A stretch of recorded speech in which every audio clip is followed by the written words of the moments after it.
안녕하세요. 저는 유튜브 은수 좋은 날 채널을 운영하고 있는 박은수입니다.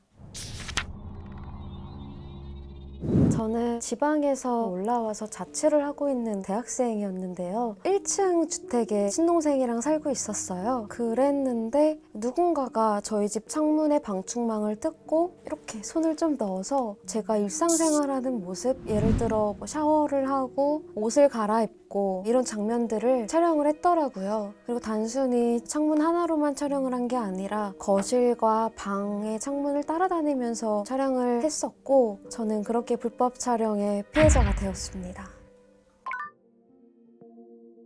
당시에 저희 학교에서 불법 촬영 피해자가 생겼었어요. 그게 사회적으로 조금 이슈가 되고, 그러다 보니까 이제 학생들이 자발적으로 여대생이라는 키워드가 들어간 불법 촬영물들을 찾고 학생들에게 한번 확인을 해보면 좋겠다라고 커뮤니티에 올리기 시작하면서 저도 확인을 한번 해봤는데 딱 제가 있더라고요.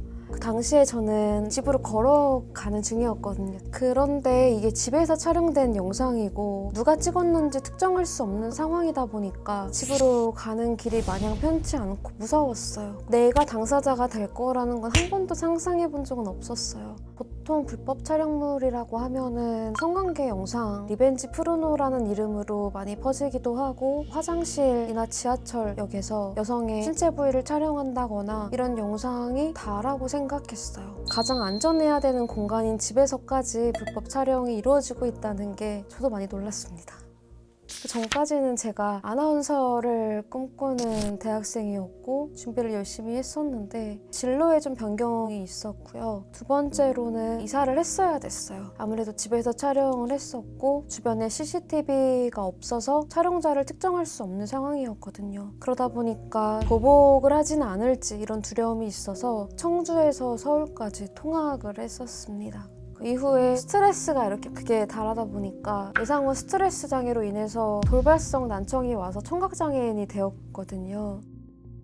불법 촬영물을 신고하고 수사를 받는 과정에서도 느꼈던 어려움이 있다면, 신분증 속에 있는 제 얼굴의 모습과 영상 속에 나와 있는 얼굴을 캡처해서 일치하다는 것을 증명했어야 했고, 그 영상 속의 내용이 음란성이 있다는 것을 증명하기 위해서 제 신체 부위가 나온 장면들을 캡처를 해서 사유서를 작성을 했어야 돼요. 그래서 접수하는 과정 또한 어려웠었고, 또 처음에는 제가 발견한 사이트에 처음으로 영상이 올라간 줄만 알고 있었어요. 그래서 사이트 속에 있는 영상을 삭제한다면 더 이상 영상이 유포되거나 확산되는 일이 없을 거라고 생각을 했었는데요. 그 사이트에 올라와 있는 영상들은 다른 웹하드 사이트에서 다운을 받아 2차로 가공된 영상이었습니다. 결과적으로 영상이 처음에 어디 사이트에 올라왔는지 특정하지 못했고 삭제 또한 안 됐겠죠?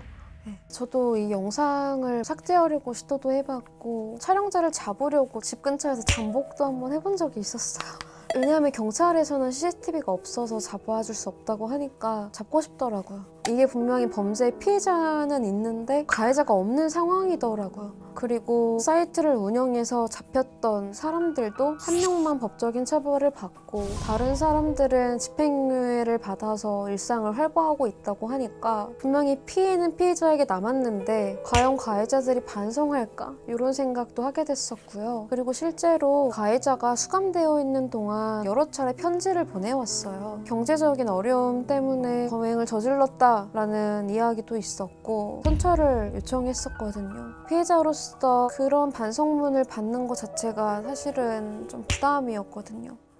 디지털 성범죄가 평균적으로 1년에 5천 건 정도의 범죄가 발생한다고 하는데, 실제로 신고가 접수된 범죄만 해당을 하는 거고 신고를 하지 못한 디지털 성범죄는 수만 건이 있다고 합니다. 최근에는 아동과 청소년을 대상으로 메타버스나 이런 온라인 커뮤니티를 통해서 가스라이팅을 시작으로 영상을 보내달라고 유인을 하는 경우가 많다고 합니다. 그리고 그 영상을 녹화하고 캡처해서 점점 더 심한 영상을 보내달라고 협박을 하고, 피해 아동들은 초기 영상과 사진들이 있기 때문에 협박을 받아서 영상을 더 보내고, 이런 방식으로 온라인 가상 공간에서 불법 촬영이 이루어지고 있는 현실입니다. 이후에 그 불법 사이트 운영자에 대한 판결문을 보니까 사이트를 운영하면서 1억 원의 수익을 벌어들였고 1년에 6만 건의 영상을 업로드를 했더라고요. 불법 촬영 자체가 개인의 일탈이 아니라 이미 상업화 그리고 산업화가 된 것 같아요. 제가 불법 촬영 영상물을 발견했던 2018년 당시에는 불법 촬영에 대한 인식이 많이 부족해서 제가 한 명의 피해자로서 경험하는 어려움들이 있었지만 2023년 지금은 많은 사람들이 불법 촬영물에 대한 심각성을 인지했고 법적으로도 많이 보완이 됐습니다. 또 촬영 당시에 합의를 했을지라도 유포되는 것에 동의하지 않았다면 그 영상이 유포되는 것은 불법이기 때문에 영상의 유포가 두려우실 때 주변에 도움을 많이 받으셨으면 좋겠습니다. 제가 처음에는 한 명의 피해자로서 제 영상을 삭제하기 위해서 경찰에 신고하고 재판에 참여했지만 그 과정을 통해서 운영자가 벌어들인 1억의 수익이 다시 환수되었거든요. 그리고 사이트가 폐쇄되었고 6만 건의 영상도 삭제되었기 때문에 저도 스스로 피해 회복이 많이 된 것 같아요.